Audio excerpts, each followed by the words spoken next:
Živja, danes imam spet eno zgodbo za vas, resnično. To je to, ali želimo biti všečni, ali želimo biti uspešni.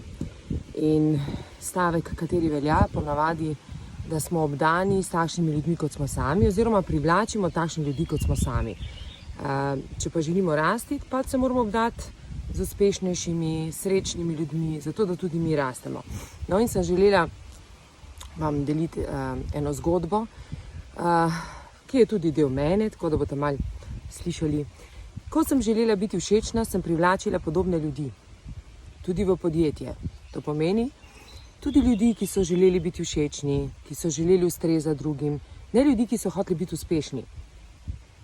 Pomeni, ko ti pozdraviš te svoje strahove, se ne rečem, da so vsi pozdravljeni, ampak ko pa ti se postaviš v vlogo, da rečeš, jaz pa nočem več biti všečna, jaz pa hočem biti uspešna, začneš privlačiti takšne ljudi. In bom dala en primer. V naše podjetje smo lani zaposlili osebo, ki še nikoli ni dejansko delala v gospodarstvu.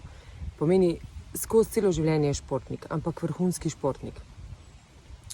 In smo ga dali na oddelek nabave. Res je krasen fant. In kaj je poanta? On je sam vase že tako prepričan in ne gleda na uspeh, ne gleda na všečnost, ampak na uspešnost. In tudi privlači prave ljudi, prave stranke, prave posle in dejansko je velik potencial za razvijati na katerikoli drugih področjih. Tako da en moj majhen nasvet. Če želite biti všečni, potem vam predlagam, da naj vam išče nekdo drug ljudi, ali to kakšna agencija, ali da ste tistim ljudem v podjetju, ki so uspešni. Zakaj? Ker bodo tudi take pritegnali. Če pa ste uspešni, pa tak nimate nobenih izzivov, zato ker same take privlačite. Tako da, dragi moji, vsi se srečujemo s strahovi, ampak poanta je, kdaj jih ozavestimo in kdaj vemo. No, jaz danes vem, da vse tiste, ki sem jih zaposlila, eni so seveda zrasli, tako kot jaz, v vseh teh letih, ampak smo hoteli biti na začetku všečni.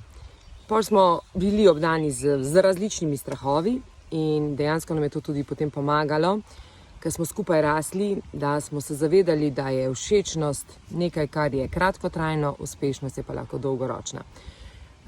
Obdajte se s krasnimi, uspešnimi ljudmi in zapomnite si, privlačite točno takšne, kot ste sami, nič drugačne. Zdaj pa razmislite, kakšni ste. Čau, čau!